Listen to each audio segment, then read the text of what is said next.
Daniel Harper never imagined that a single forgotten footprint would drag his name out of the shadows 23 years later.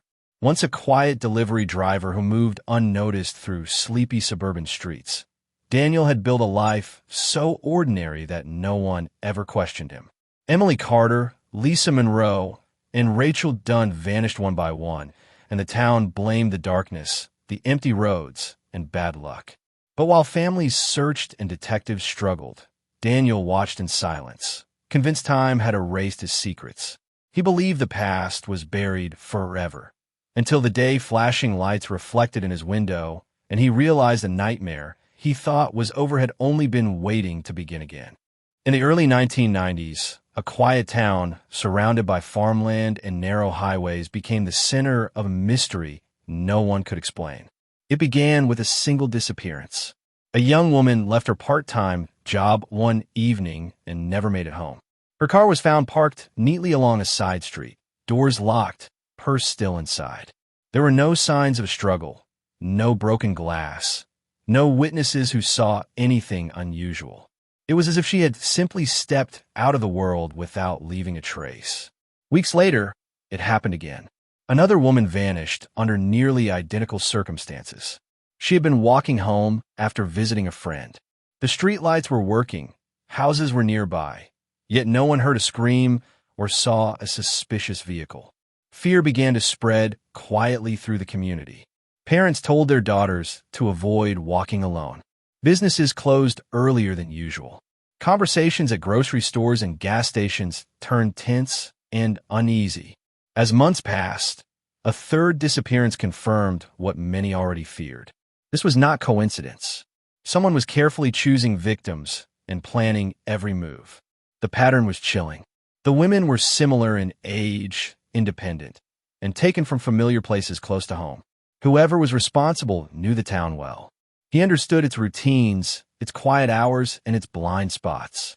Police searched wooded areas, drain ponds, and questioned anyone who might have seen something. Still, there was nothing solid to hold on to. No fingerprints, no DNA, no reliable witness accounts. The absence of evidence became the most terrifying clue of all. The killer was disciplined, patient, and confident. Behind the calm streets and white fences, a predator was watching, waiting for the next perfect moment to strike. As fear tightened its grip on the town, local law enforcement realized they were no longer dealing with isolated incidents. A special task force was formed, bringing together experienced detectives, forensic analysts, and state investigators. They worked long hours inside a crowded command room filled with maps, photographs, and timelines. Colored pins marked the last known locations of each missing woman. The pattern looked random at first glance, but the spacing between the sites suggested careful planning rather than chance. Officers retraced the victims' final movements minute by minute. They reviewed store receipts, examined security footage from nearby businesses, and knocked on doors late into the night. Friends, co-workers, and family members were questioned repeatedly. Every rumor was documented. Every anonymous tip was followed. Yet each promising lead collapsed under scrutiny. Alibis checked out. Suspects were cleared. The growing pile of paperwork only highlighted how little they truly had. Forensic teams searched the recovered vehicles inch by inch. They dusted for fingerprints, collected fibers, and tested for any trace evidence that might have been left behind. But the results were frustratingly empty. The cars were clean, almost too clean. It appeared that whoever had taken the women knew exactly how to avoid leaving evidence. Even the scenes where the women were last seen offered nothing more than ordinary surroundings: sidewalks, parking lots, quiet intersections. Tension rose within the task force as months turned into a year. The media began to question whether the police were capable of stopping the killer. Community meetings grew heated, and public trust slowly eroded. Still, the investigators refused to give up. They believed the killer had made at least one mistake, however small. Somewhere in the overlooked details, they were certain the truth was hiding. Nearly 5 years after the last disappearance, the case was officially labeled cold. The task force was dissolved, files were boxed up, and the evidence was moved into storage.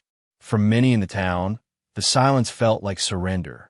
Families tried to rebuild their lives, but the absence of answers never faded. The memories remained sharp, frozen in time. Birthdays passed. Anniversaries came and went. The questions never stopped.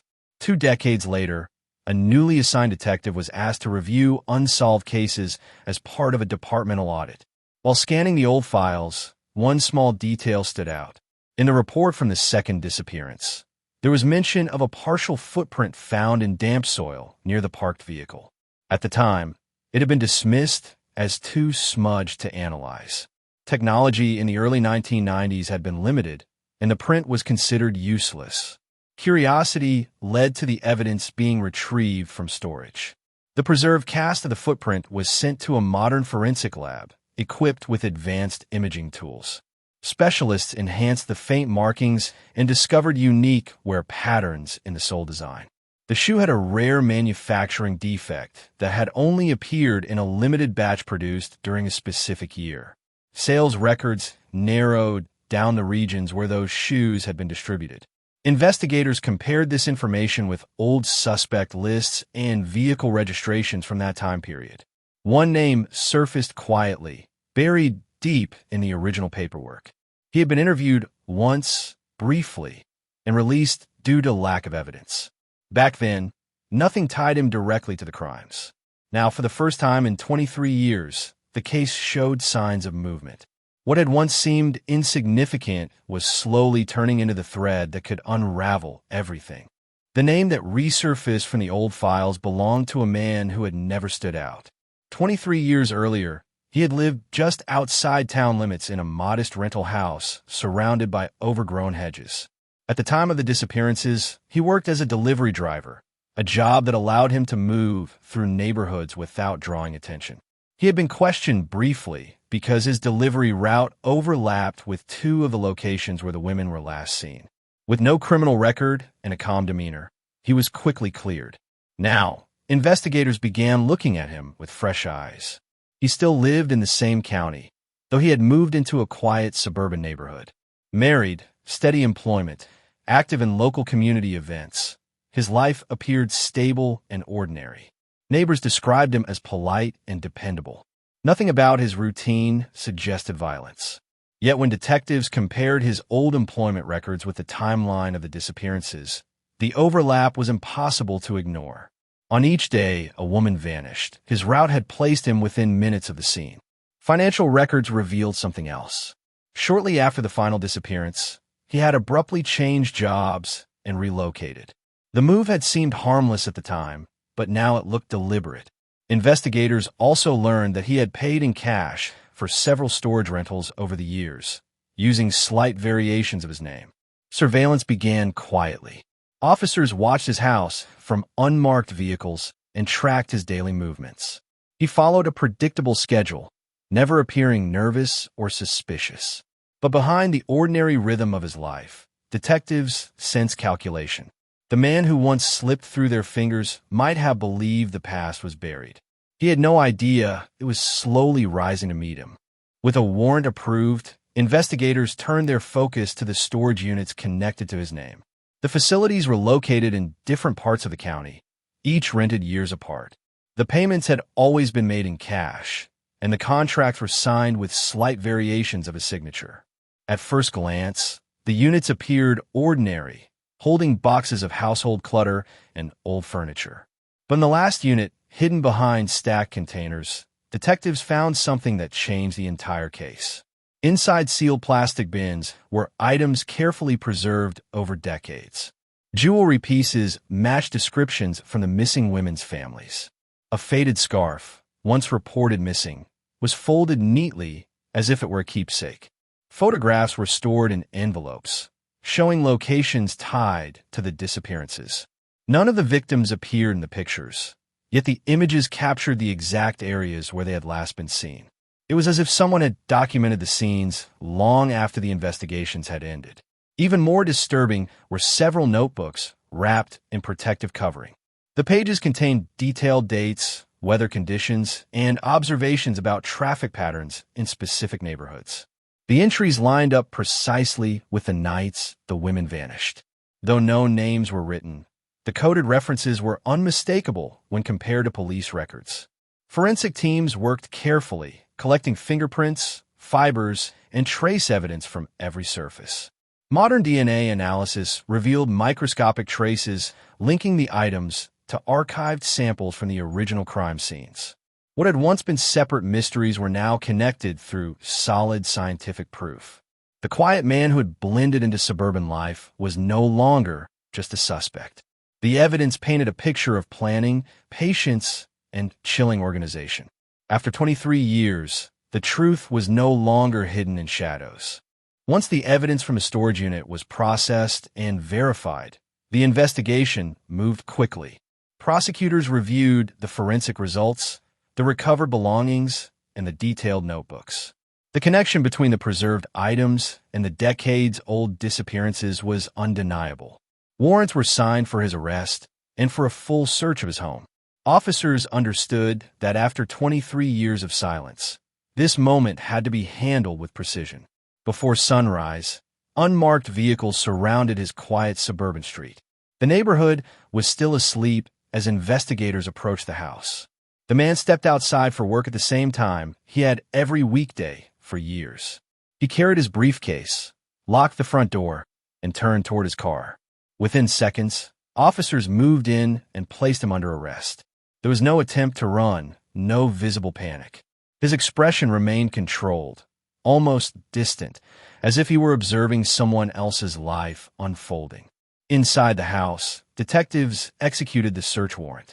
They examined computers, old photographs, and boxes stored in the attic. In a locked drawer, they discovered additional souvenirs, small personal items that had never been made public during the original investigations. The presence of these objects confirmed what the storage unit had already suggested. He had kept pieces of the past close to him, hidden in plain sight. As he sat in custody, the reality of the situation began to settle. For more than 2 decades, he had lived freely, convinced the case was forgotten. Advances in forensic science had rewritten that belief. The careful steps he once took to avoid detection were no longer enough. The silence he had relied on had finally been broken. The interrogation room felt smaller than he expected. After 23 years of freedom, the walls seemed to close in around him. Investigators placed the recovered items on a metal table one by one, arranging them carefully under bright lights. Photographs from the storage unit were laid beside enlarged images from the original crime scenes. Forensic reports followed, outlining the DNA matches and microscopic fibers that connected him to multiple locations. Each document represented years of advancement in science, progress he had never prepared for. At first, he maintained the same calm posture he had shown during his arrest. He studied the evidence without visible emotion, as if reviewing paperwork from an ordinary day. But as the details became more specific, the weight of the proof became impossible to ignore. The rare shoe defect tied him to the footprint found decades earlier. The preserved jewelry carried traces that matched archived samples. The notebooks mirrored the exact dates and conditions recorded in police reports from the 1990s. The illusion of control began to fade. For years, he had believed time was his greatest ally. Witnesses had moved away. Memories had faded. Investigators had retired. He assumed the past had dissolved beyond recovery. Instead, time had strengthened the case against him. Technology had filled the gaps he once relied upon. As the evidence formed a complete timeline, he understood something chilling. The capture had not happened overnight. It had been building quietly, piece by piece, while he lived an ordinary life. The realization settled over him slowly. The careful distance he maintained from his crimes had vanished. After 23 years, the certainty of accountability was no longer a distant possibility, but an unavoidable reality. The trial drew national attention, not only because of the crimes, but because of the time that had passed. For 23 years, the disappearances had remained unanswered, lingering as open wounds in the community. Now, every detail was presented in a courtroom filled with reporters, investigators, and families who had waited decades for this moment. The recovered belongings were displayed as evidence, each item carefully cataloged. Forensic experts explained how modern technology had uncovered traces that once seemed invisible. What had been considered a cold case was now supported by clear scientific proof. The timeline reconstructed from the notebooks showed careful preparation and calculated movements. Delivery records placed him near each location. Financial documents showed sudden changes in his routine after the final disappearance. The pattern that once looked random now appeared deliberate and organized. Jurors listened as the long chain of evidence connected one fact to another, forming a story that spanned more than 2 decades. For the families, the trial was both painful and necessary. Photographs of the victims reminded everyone that behind the investigation were real lives that had been taken too soon. Though nothing could undo the past, the truth provided a form of closure. The silence that had surrounded the case was finally broken in a public and undeniable way. When the verdict was delivered, it marked the end of his freedom and the beginning of accountability. He was sentenced to life in prison, ensuring he would never again move unnoticed through quiet neighborhoods. The town slowly began to heal, carrying scars, but no longer carrying uncertainty. The man who believed he had escaped justice learned that time does not erase truth.